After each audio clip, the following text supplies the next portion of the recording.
Yun, live na. Oh, did it work? Live na. Plastikan lang eh. Low. Plastikan na green person. Low, low. Oh, Siguro yun. hello. Yun, live na. Oh, did it work? Live na. Oh, let's do this. Smart. Let's start. Late na tayo eh. Yeah. Late by 21 minutes. We apologize for the lateness. Ano muna ka, sir? Mga 11. I-off natin with the Ay, conflict sound.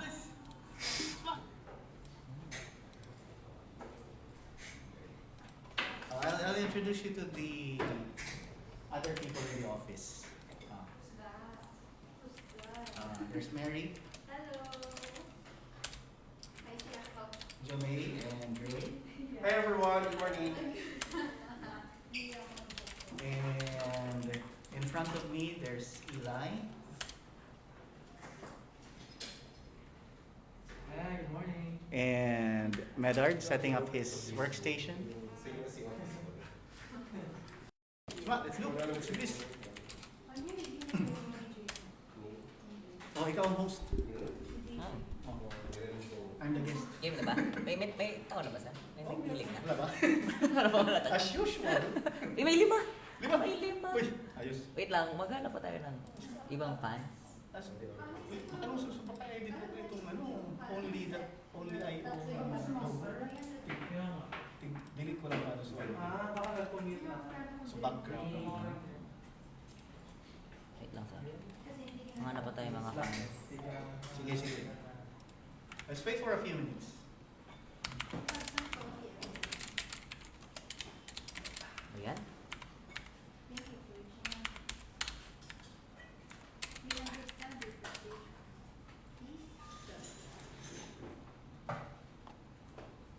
Yun. Eh, ilan na ba? Ilan ang viewers ba? Lima? Lima sa dati. Lima dati, After dalawa na. 1 hour pa nagdadalawa. Dalawa. Aside Ako sa lang ating din dalawa. siya, ikaw. You remember? That was ano yan? 2 years ago. 2019, almost 2 years ago. 2 years ago. Tayo na nag-live. Tayo pa yung audience. Yes. So this is more than 1 year in the making. Mhm. Ano? Hindi ko na maalala kung kailan yung last natin. Sige, so what is our topic for today? So yun, sir, ano ngayon eh, patok na patok yung Bitcoin. Patok na ulit. Parang ano eh, marami ako nakikita ang post sa social media about Bitcoin. Parang bago na hindi bago. Ano? Parang luma na pero parang bago pa rin. Bitcoin has been around since 2000. Kailan ba yung sir nag-start? Tagal na. nag-start? 2008, 2009 pa yan. So that was almost 12 years, around 12 years ago. Tagal na pala sir. Tagal na. Oo. Sa saan galing yan sir? Ba't saan ba galing ang Bitcoin? Saan galing ang Bitcoin? Di natin alam. Kasi ang gumawa niyan, some guy or people, or hindi na natin alam kung babae or lalaki. So pseudonym Goes lang. by the pseudonym Satoshi Nakamoto. Sounds Hindi ba Japanese. galing Japanese? Hindi ba galing Japanese yan? Hindi natin alam. Baka Malabo? Oo, baka ano lang siya, may lang siya sa Japanese culture. Diba? Or from somewhere far from Japan para diba, to divert the attention. Kanuso pa yung pang Pag naka-mask, no? para baba. Eh, nagsimula na tayo, sir. Hindi pa kita in-introduce. Oy! Kailan pa ba introduce? Ano pa bang Sige ipakilala? daw, sige daw. Go ahead. So, pero yun, Oh. kasama natin ngayon, guys, si Rico Zuñiga, ang CTO ng SparkPoint, and Binance Evangelist. Yes. Anong ginagawa sir ng Binance Evangelist? Nag-evangelize. Yes. Nang-evangelize. Sana. Oh. It's a, ano lang naman siya, it's a volunteer work. Mhm. So, I'm not really paid to do the evangelizing. Ano lang, kawang gawa. No, it's purely out of service to the community. Aww. Oh. Aww. Oh. And syempre, we want to be working closer with Binance. Mhm. As an up-and-coming project sa Binance Smart Chain. Si Spark DeFi is launching soon on Binance Smart Chain. So we want to be working with them as close as possible. So being an evangelist is part of that. Ah. So, nagde-develop kayo, sir, na ano? Na Yan, mga blockchain applications. blockchain applications. Mm. So, yun. Si... Ayun, di ba? Parang mahina mo. Anyway. Narinig ba? Narinig ba? Okay na? Mahina? Anyway, hindi naman importante yung mga sinabi ko kanina. Yan, siguro dapat lapit natin yung microphone. Yan. Test mic. Hindi na pupula eh. Ibig sabihin, mahina talagang sound natin. Anyway, Hello. sige. Let's move on to the topic. Uy, 17 ang viewers natin. 17 Improving. Lumagpas tayo ng 10. Hira yan. Lumagpas tayo ng 10. All-time high, 17. All-time high viewers. Uy, all-time high, 19 audience. After a couple of years, wala man lang pagbabago. No? Yan, pag may mga questions, sir, di ba, chat lang kayo dito sa live. Yeah, kaya lang may konting delay kasi we are on ano yan, OBS. May delay na a few seconds. So, Uy, hi daw, sir, sa mga suki ng Amerikano ng SB. isa yan. Si Ran, si barista ng SB. Yeah. Hi, Ran. Yes. Oh, galing kami Starbucks kanina. Oh. Siyempre, as usual. Makusap mo pala sa Oh, sound. rinig. Oh, I heard. Oh, shout out kay Aldric. Kaninong audio yun? Pa-mute na. Baka mag-confess. Pa-wash out kay Harbs, kay Jomay. Ang lalayo nyo. Kung nasan man kayo, shout out. Shout out sa inyo. Mm-mm. Oh, ayun. Narinig ko yun. Ano? Sige. Diretso na tayo, sir. Oh, sige. Okay. Number one topic. Okay. What is Bitcoin? Oh. Oh. Diba? Kanina, di ba, sir, na-explain mo, sir, kung ano yung Bitcoin. Na-explain ko na ba? Pero Tapos na? very short description lang. Ngayon, medyo bigyan natin sila ng Specifics? na info about Bitcoin. Paano ba siya nag-work? Usually, nai-invite ako ma-discuss ng Bitcoin sa mga seminars before COVID. Mhm. It requires at least 1 hour to discuss what Mhm. Bitcoin really is and So, the underlying technology, yung blockchain. So, ngunyan I'll try to distill it into few minutes lang. Sige, sir. Sige, sir. Sige, I'll try my best. What is Bitcoin? Depende yan.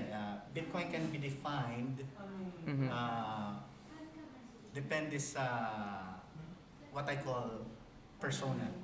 So Okay, you can persona. define it in a let's say in a point of view of an investor. Okay. That's one persona. Point of view of a technologist or a developer, which is what our company does. Okay. We focus on the technology aspect of Bitcoin and blockchain. Mhm. So that's another persona. Mhm.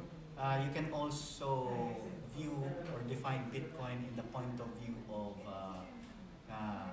let's say, a political standpoint.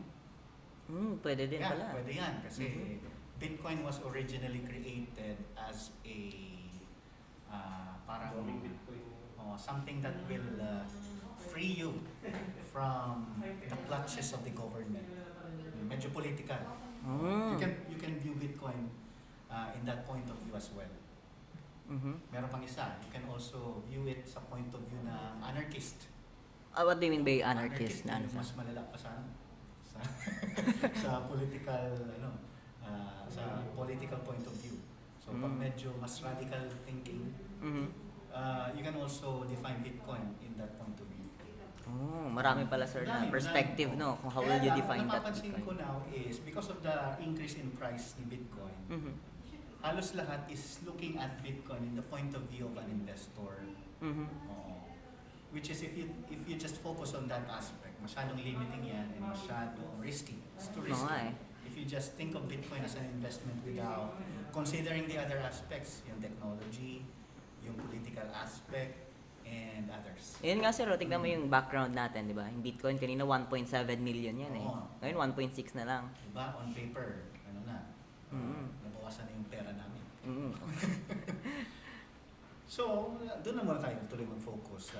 Looking at Bitcoin sa point of view of an investor. Sige. So Bitcoin why- as an investment As ba? an investment. Why is it an investment? Okay.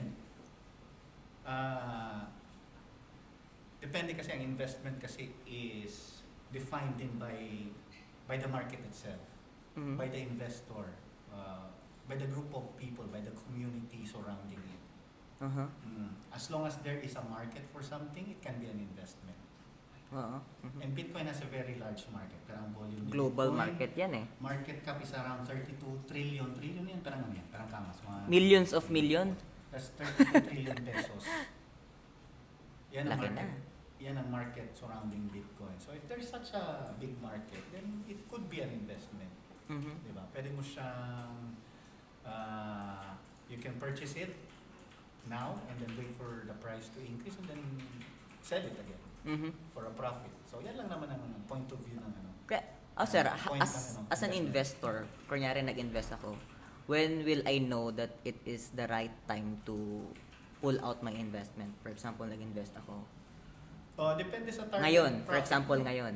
Depende sa target profit mo. If you are just after, let's say, 50%, you can sell it na pag na-reach na yung pricing na yun. Mhm. Considering nga before, yung mga bumili nung around peak during 2017, yung almost $20,000 US, di ba? Mhm. Syempre, madaming na, ano nun, na nagulat biglang nag-crash yung price. Mhm. But if you only think of it in the short term, talagang bababa yung price. Magkakaroon ng what they call a correction in the Okay. market. Kasi usually, when something goes up, It will go down. it will go down. What goes up, goes down. May mga profit-taking na mangyayari, which means nagsisell ng Bitcoin. When you sell something, the supply increases, Mhm. di ba? And the demand decreases, which means bababa yung presyo. Mhm. So that's what happens pag bumababa yung Yung presyo. balita ko, sir, Not just Bitcoin. ang Bitcoin is fixed ang number kung ilang Bitcoins ang mayroon, di ba? Fixed ang supply at 21 million Bitcoins. Mm. So, yan ang tinatawag na scarcity. Scarcity. Scarcity. Ano yan? That's one of the aspects ni Bitcoin, characteristics ni Bitcoin that gives it more value. Mm. Kasi pag something is unlimited supply, di parang hindi siya ganun ka-valuable. But if it's limited, gaya ni Bitcoin, at 21 million Bitcoins, Mhm. practically only 21 million people can own one Bitcoin each.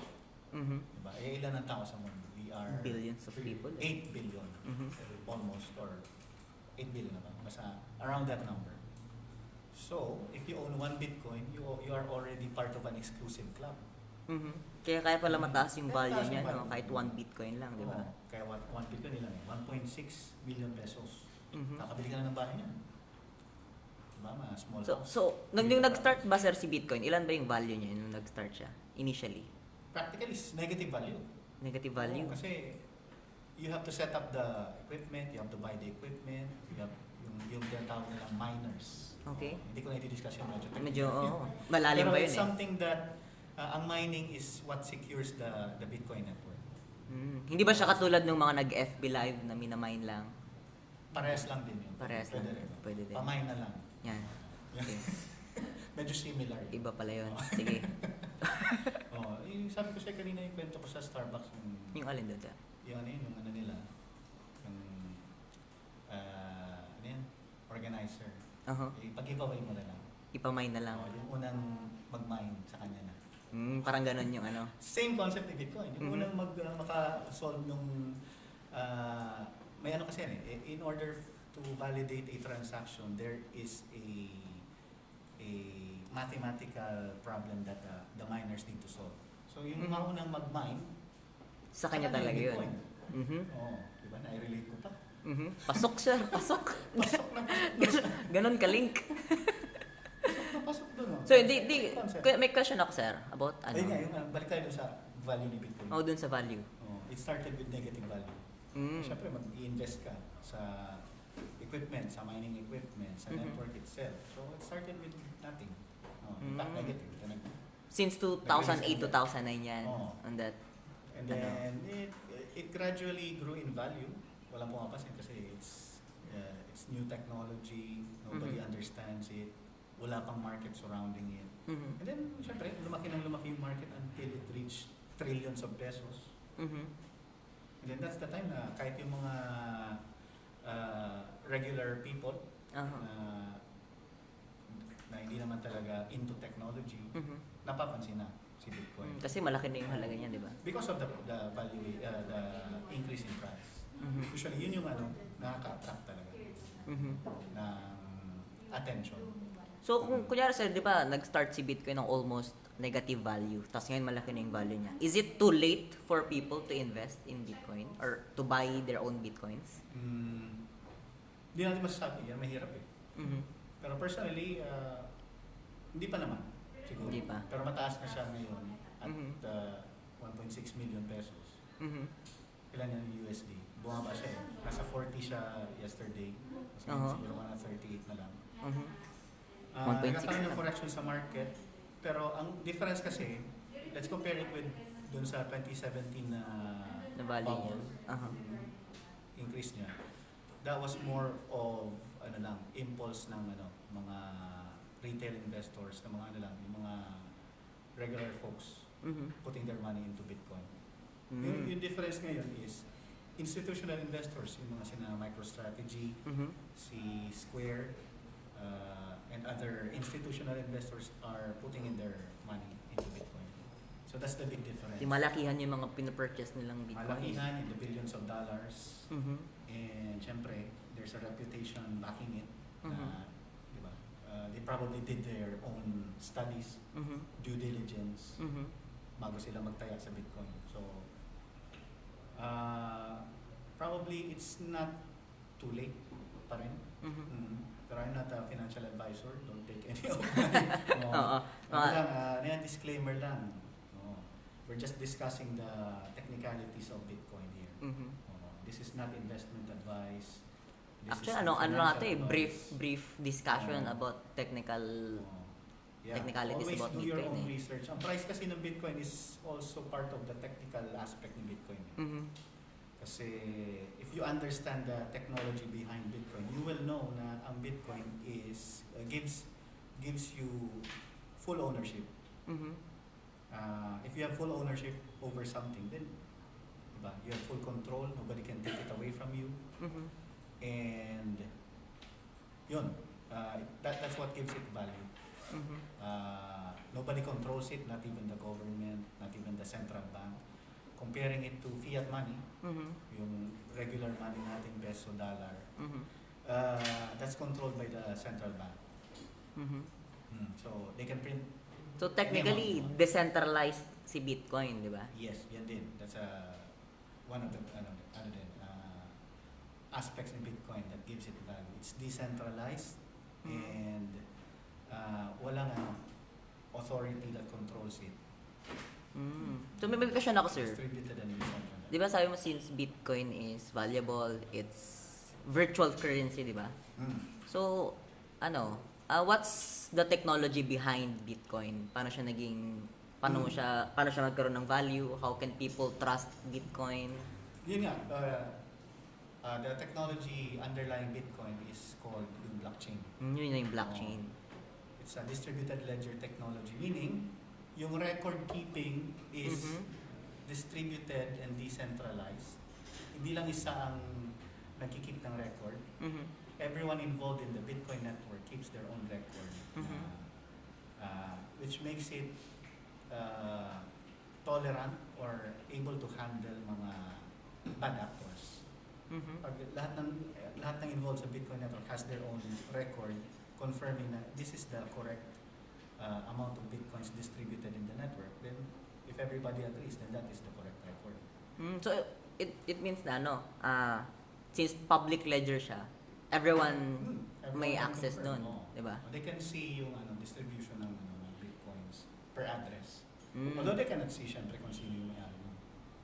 So ang transaction is hindi siya yung written description kung ano yung mismo yung transaction. Hindi siya yung ilalantad kung kanino galing, sino yung nakakuha.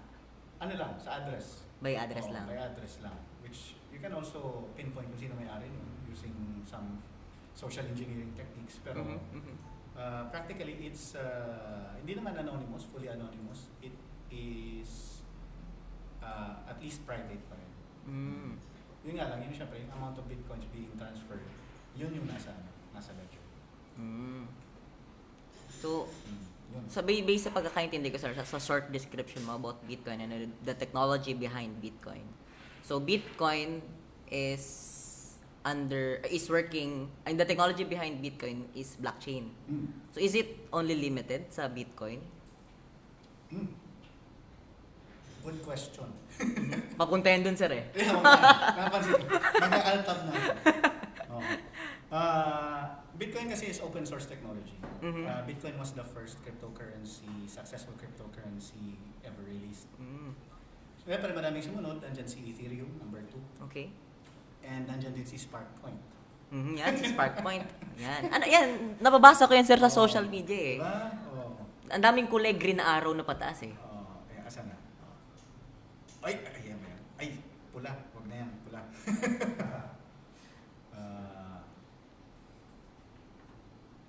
Yun.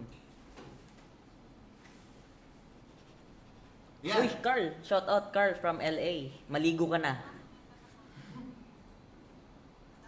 Nag-load ba? Medyo, yeah. delay lang ng konti. So this is SparkPoint. Si SparkPoint. is Wait, also sir. a cryptocurrency. I-cut ko muna, sir. Since Bitcoin is a cryptocurrency, so meaning pag sinabing cryptocurrency, it's a currency working sa blockchain. Tama? And it's not only limited to Bitcoin. And there are a lot of other currencies, cryptocurrencies. Marami. Di ba? And ang isa doon is si SparkPoint. Yes. So, ano naman, sir? Paano siya nag-start? Ano siya? Ano si SparkPoint? Kasi with Bitcoin, it started with nothing. Started with negative. Kailan din siya, sir, na ano? Kailan siya 2 years, nag-start? Medyo bago pa lang si SparkPoint compared to Bitcoin. Only a couple of years old. So, baby pa. Baby Tinutubuan pa lang ng ngipin. Hindi pa nga toddler, baby pa. Baby Years pa. old. Baka hindi pa, nakakalakad na rin siguro. Pero malambot pa yung bunbunan. Hindi pa nakakatakbo. Okay. So, yan, same concept din ni Bitcoin. SparkPoint is also a cryptocurrency, virtual currency. And it's what we call a utility token. What's utility token? You can use it within the SparkPoint ecosystem to pay for services and products. So, it's a currency talaga. It's not a security, it's not an investment. It's a utility token na gagamitin mo to pay for services. For example, sa Spark Learn, Okay. which is our e-learning platform, you can use our SRK token. Yun yung ticker symbol ng SparkPoint, SRK. Parang si Bitcoin, BTC. So you can use SRK to pay for courses. Dun sa SparkLearn. Dun sa Spark Learn, sa e-learning platform ni SparkPoint. And this year we are also launching planning pa lang. Nasa planning stage at IT BPO na service. Okay. Oh, BPO. And, BPO. Usually BPO you pay in dollars, diba? Pero we are innovating on that aspect. You can use cryptocurrency to pay for BPO services. So mga clients, they can use SRK.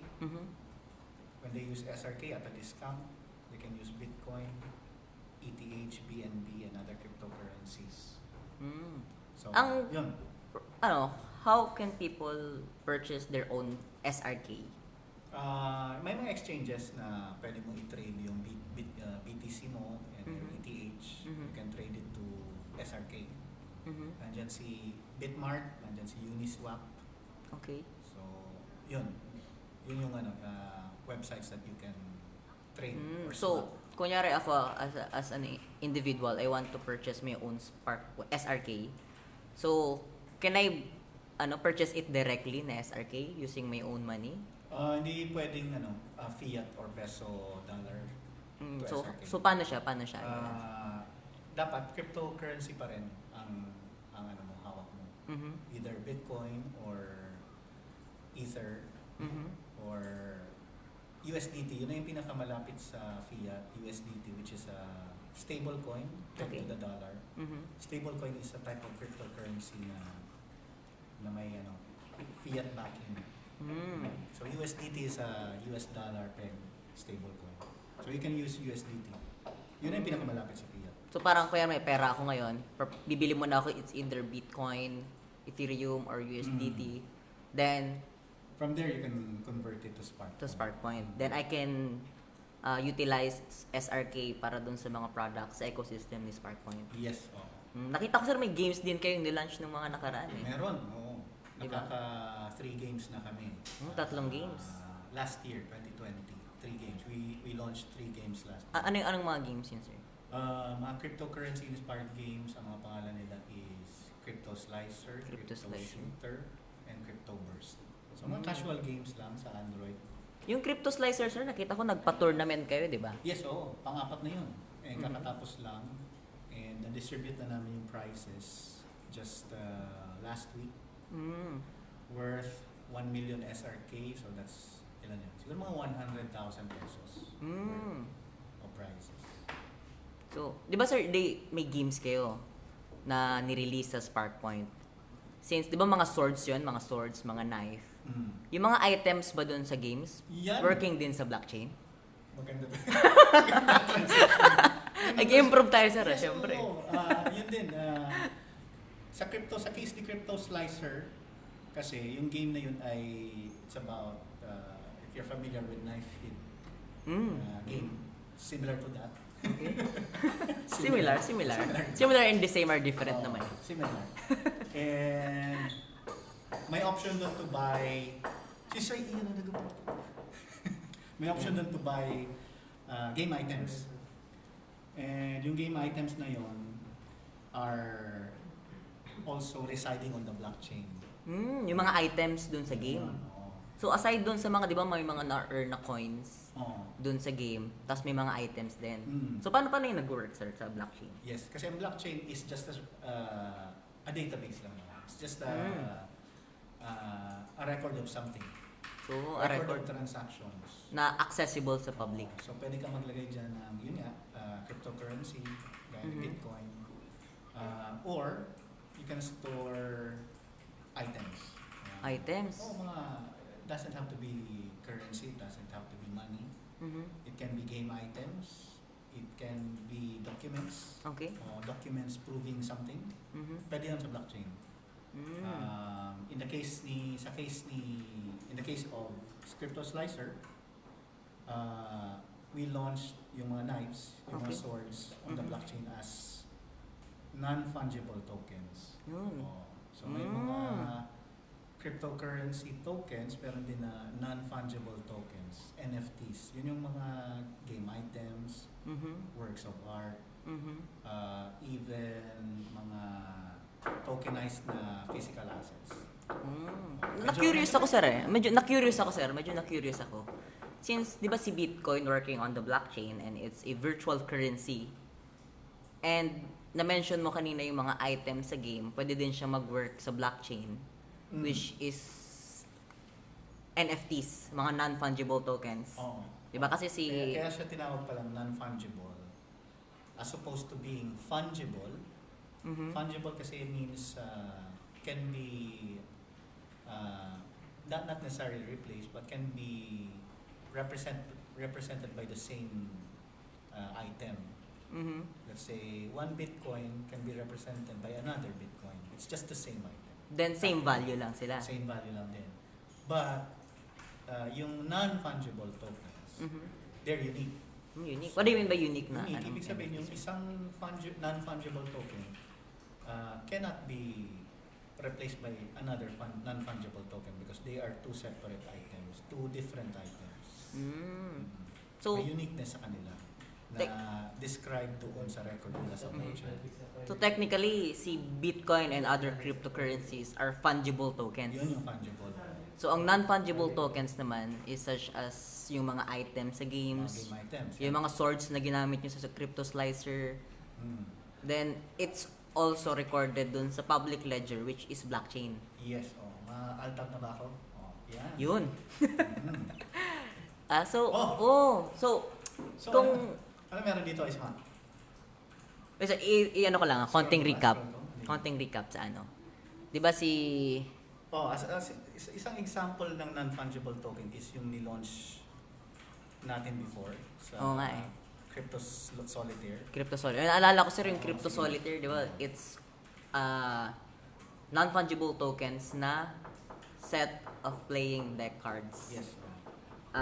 Yung una nating deck ng card was illustrated by Chen and Ink eh. Yes. Diba? It's also a non-fungible token. So it's also working sa blockchain. So paano siya sa nagkaka-value? Since diba si Bitcoin working also on blockchain but from negative value tapos yung value niya ngayon. How does NFTs gain their value? Dalawa kasi yan eh. There's the fundamental aspect of it na there is an intrinsic value na which gives it value by default. Siyempre ang work of art, there's beauty in it. Diba? That's one aspect. May value of the artist that created it. Diba? Yung community ng artist, yung fans ng artist, that's what gives value to the item. Ano pa? Scarcity din. Same with Bitcoin, only 21 million Bitcoins will ever exist.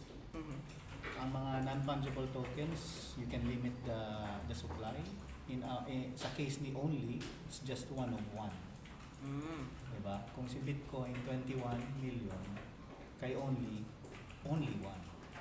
Kaya pala only. Scarcity. Ano sir, I'm just wondering kasi, di ba si Bitcoin, 21 million ang supply niya na Bitcoins. Then, fungible token siya. So, it can be replaced by another Bitcoin. Then, sa non-fungible tokens, they are all unique tokens. So, meaning, kung mas scarce si non-fungible, si NFT compared sa fungible tokens, mas mataas ba ang value niya compared dun sa fungible tokens? Kasi mas scarce siya. Kasi they're two different things talaga eh. Oo. Siyempre, looking at it now, mas malaki ang value ni Bitcoin. So, you can compare it sa ibang non-fungible tokens with supply na let's say, siyempre, a 1 of 1 na non-fungible token will always be more valuable than a 1 of 10. Siyempre. Diba? So, it's very unique yun eh. kasi kung isang copy lang ng something, it's unique. Isang copy lang ng something eh. But if it's a 1 out of 10, so 10 copies yun. So that means maghahati-hati yung 10 sa value na yun. So for example, may 1 million, tigo 100,000 yung 10. Pero kung mag-isa ka lang, sa'yo yung buong 1 million. Sa'yo yung buong 1 million. Technically. Yes. So yes sir, yan na only. Ano ba yan na only na yan, di ba? Hindi ko alam sa'yo. Ikaw na only yan. Ikaw yung ako Yan na na only. yung taga-scroll. Yan. Introduce mo yung Yan. Technically, si only kasi, from nag-originate siya as Ano yung crypto crypto solitaire solitaire? eh. Di ba yung na-discuss na pag-usapan natin kanina si Hindi crypto nagsimula itong mga solitaire. live na to. Oo nga eh. Buti Diba? nag-improve na tayo sir eh. Di ba ba? Improve na yung audience, 15 na. Hindi nakita yung donut na background natin. Ayun, donut. Yan. May donut natin. Yan. Sige, go ahead. Good. So yun. So from crypto solitaire, nag-pivot tayo to only. So, Bakit? kasi nag-pandemic. yung market ni crypto solitaire is can sustain na nung AC after COVID. Ay, COVID pa rin, during COVID. BC during COVID. Nag-start kami BC before COVID. So, para hindi ma-deads yung startup, pinivot namin siya into only. So, ang only is mga NFTs, non-fungible tokens, na you can own the only copy ng digital artwork. Oo, so kaya siya only. You can own the only Ang copy. smart. Sino nakaisip niyan? Parang katabi ko eh. Kasi yung crypto solitaire kasi is combination of two. Yung non-fungible tokens and yung gaming. Gaming itself is a very difficult project paggawa ng games. Pag kinumbay mo pa sa non-fungible tokens and mga ganun, didoble yung trabaho mo. So we decided to focus only on the non-fungible aspect. So, Sa collectible aspect. so technically para lang siyang gallery. Inalis lang natin yung gaming aspect. Kaya nag-rebrand from crypto solitaire, which, di ba, obviously if you hear crypto solitaire, then it's all about solitaire, card games. May game na So inalis na natin yung aspect na yun. We kept the crypto aspect, Mhm. yung crypto collectibles aspect, and rename to only. Para you can own the only copy. Yun, So- in fact, na-launch na natin si Chen and Ink cards Mhm. as NFTs on OpenSea. Oo nga eh. Ano yung OpenSea? OpenSea para siya yung marketplace ng mga NFTs, di ba sir? Yes, Mhm. Doon Parang- kayo pwedeng bumili ng NFTs. Para Mhm. mga exchanges, crypto exchanges, NFTs, ang OpenSea is for NFTs. Mhm. So, may question muna ako sir, bago natin i-discuss yung nasa background natin. Kunyari, Kaya na doon, hindi yan na ano, yan na may madami, may 102,000 followers. Ah, yan. Mamaya. Di since, kunyari ako, as an individual ulit, magpa-purchase ako ng NFTs. And so what, di ba? So what? Ano ngayon? Di ba, bibili ako ng NFTs. How can I use or how can I gain from it? Paano ba? Kunyari ako. Depende. If you're an art collector, di ba? So what? Para saan naman yung art na yun? Usually, you Mhm. display it sa house nyo. Mhm. If it's physical art, you hang it on the wall. Kaya nitong donut, di ba? Yan, Ito donut. naman, this was designed by or created by yung anak na may-ari nitong building.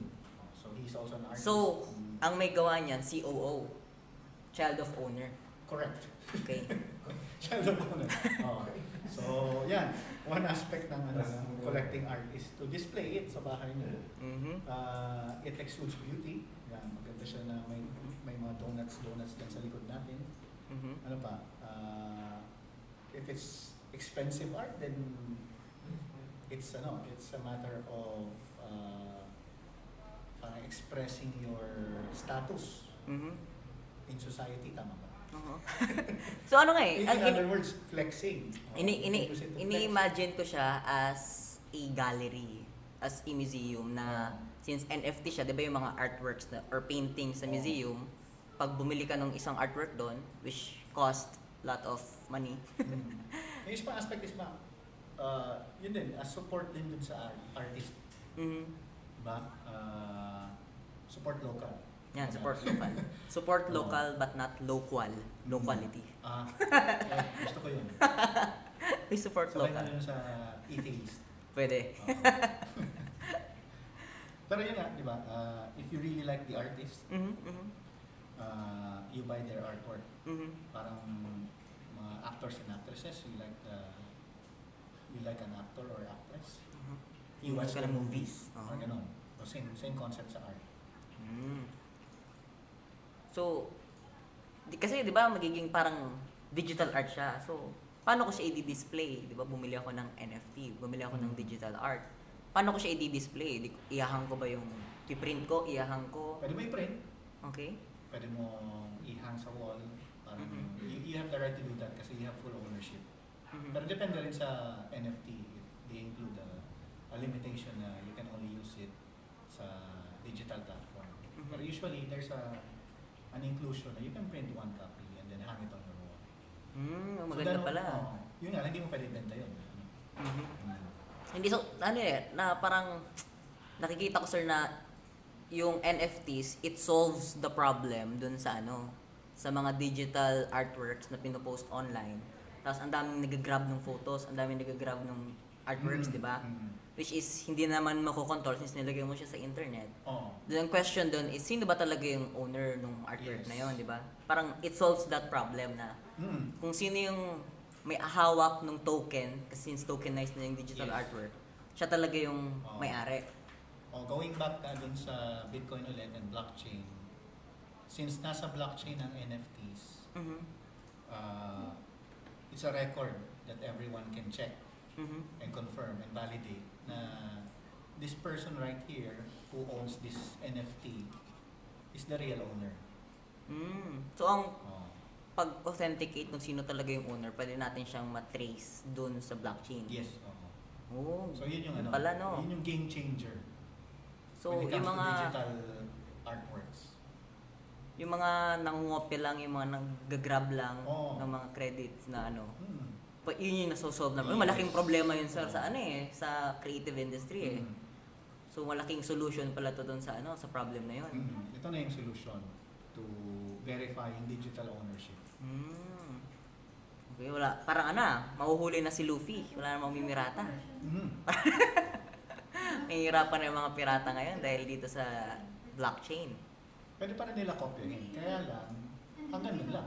Oo They nga can eh. only copy it, they can download, print, Mhm. but then, they cannot do yung pwedeng gawin ng real owner. Like, let's say, they can sell it later on.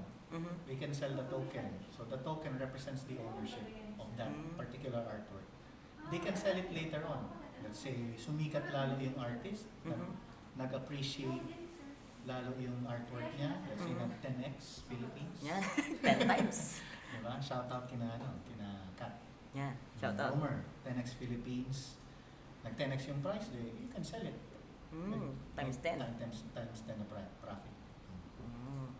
You cannot do that with just downloading artwork and then saying, oh, ito, bilhin mo to na ganyan. You cannot do that. Mhm. Download mo lang.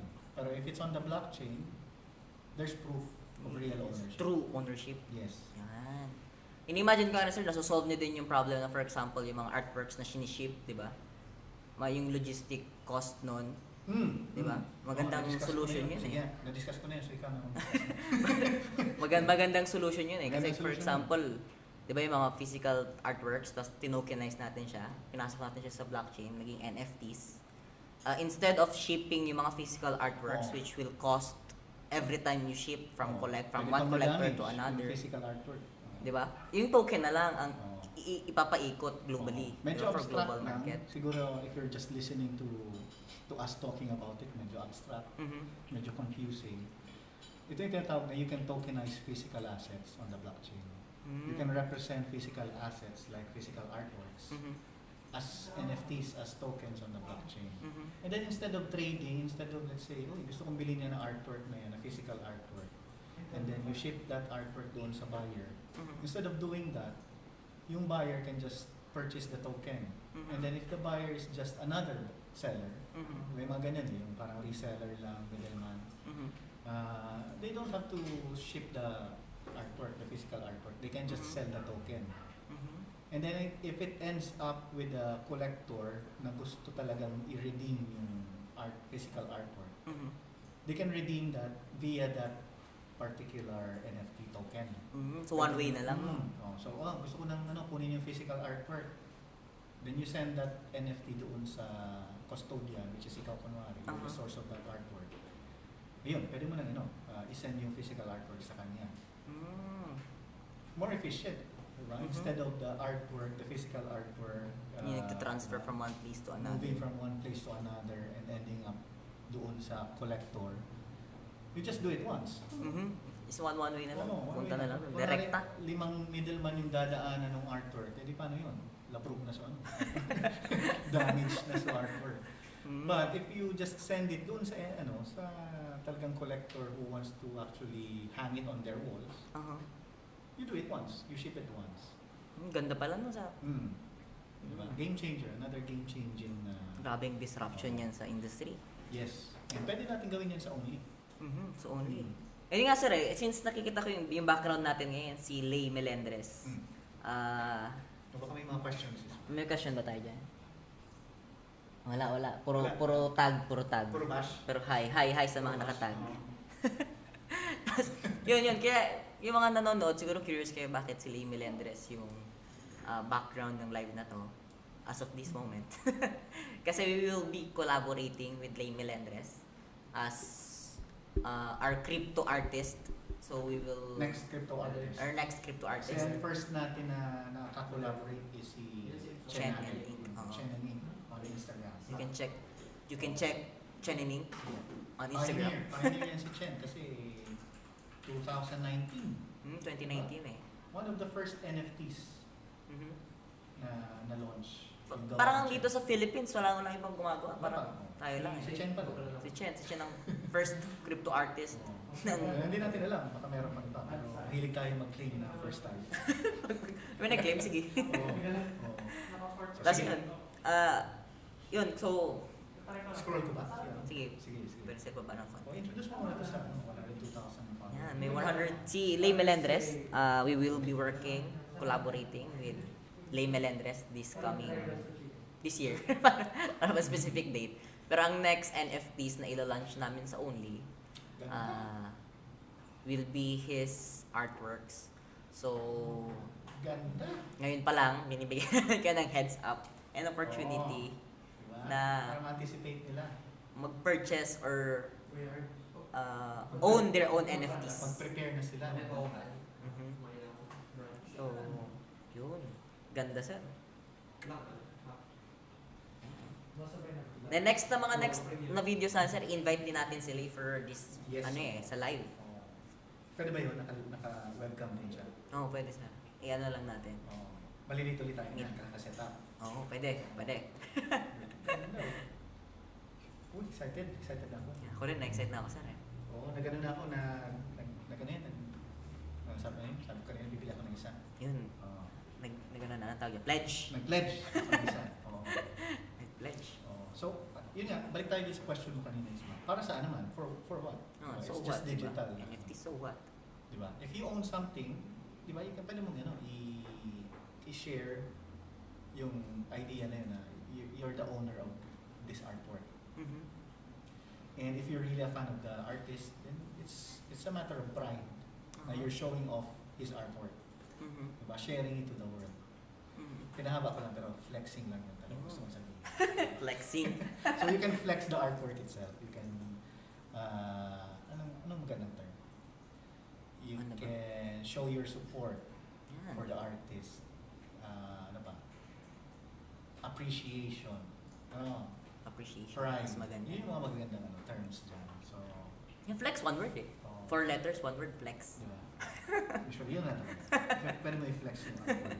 Yun. Pwede mo gawing profile picture, diba? Mhm. Pwede mong may mga social networks din na, or accounts din na you can share your digital items that you own. Mhm. May mga ganun. Pero some other time natin i-discuss. Para- pag meron na. So to make it short, kung what is NFTs, non-fungible tokens, para siyang Bitcoin in a form of art. Yung mga crypto magandang arts. term yun. Yes, magandang Diba? term. Parang mas short eh. Kasi ang public ngayon, mas naiintindihan nila kung ano yung Bitcoin, di ba? Mataas yung value. Ang Bitcoin is tumataas an yung abstract value. concept eh. So, technically, ang NFTs is a Bitcoin in a form of art. So, Yeah. parang nag-own ng Bitcoin, pero in a form of art. Bitcoin, pwede mo ba i-flex yung Bitcoin? Parang, Hindi mo pwede display yung Bitcoin. ano Eh. yung display mo? Yung logo ng Bitcoin. Ang pangit naman. So, yun. Parang ganun siya eh. Ganun siya mas mabilis na i-explain eh. Kaya magandang in-explain una natin, sir, yung Yes. Bitcoin eh. Eh kung may ganyan kang artwork, di ba? Pwede mo Mm. gawing profile picture. Tapos ganito yung value niya. or cover photo sa Facebook or sa Twitter. di ba? Mhm. To show your appreciation dun Mhm. sa artist and to to announce that you own this piece of art. Mhm. Parang ganun. Parang nakahandle lang din sa wall ng bahay niyo or office. Same Pero concept, same virtual. concept. Na-excite na ako, sir. Di ba? Na-excite na ako. Ganda eh. Yes. Bibili ako ng isa. So, kahit wala sa inyo bumili, at least may isa na bumili. Sure buyer. Oh, may sure buyer na. Sure buyer. Oh. Tapos, Okay na? yun. Parang, May tab dito. May tab ba? yan. Ah. Yun na yun. Sana may Oh. pakinabang kaming ibigay sa inyo. Yes. I-scroll natin yung ano. Yung, Konting overview ng profile ni Diba? Yan. Yan. Next time, next live, i-invite namin sila para mas meet the artist. Yeah. Meet the artist. Digital ownership. Wow! Mm-hmm. Ano ba yung Isma? Wala pa naman specifics, but Wala pa color naman. ba siya or? Wala pa naman. So, mas abangan nyo. Diba? Diba? Oh. Yes. Yes. Yes. Yan. Yes. Ganda. Yeah. So, yun. Yun. Aside from that pala, yun nga, since this is similar to Bitcoin, Mhm. but in the form of art, Mhm. same with Bitcoin, you can sell Bitcoin. Mhm. Pwede mong ibenta yung Bitcoin when the price increases. Oh. Same doon sa artwork. Yun nga, na-discuss na rin natin kanina. Pag mas sumikat yung artist, which is sa tingin ko, mas sisikat pa to si Ling. Bata pa to si Ling. Oo nga eh. Diba? Let's say 5-10 years from now, may very high-profile collaboration Mhm. na boosted his reputation as an artist. Since he owned one of his artworks, Yun. diba? Tapos yun yung iba profile picture ko. Mag-appreciate yung value ng art. And then if you're in it for the investment aspect of the art, pwede may benta at a profit later on. Mhm. So that's also one aspect of it. Mhm. Pero sa Ganda. tingin ko, a lot of people right now in the space Mhm. are prioritizing. Yun yung mga yun yung persona na nakikita ko ngayon sa Crypto space. crypto art space, yung mga investors, yung mga speculators. Mhm. Wala pa masyadong mga fans talaga Mhm. of the artist. Wala pa masyadong ganun. Pero meron na rin. Mhm. Mm. Ganda. Di ba? Na-excite ako, sir. Na-excite ako. Oh, ha? Tapos na? Oh, ang gutom na Yan, ako. sir. Salamat sa mga Uy, sa mga Shout sumobra out. kaming 10 na live. Shout out kay Carl. Yan, bounce back. Bounce back. Bounce back. Studio down south. Studio down south. Yan. Ayun nga, explain mo nga na itong Only is a project of Studio down south. Ayun.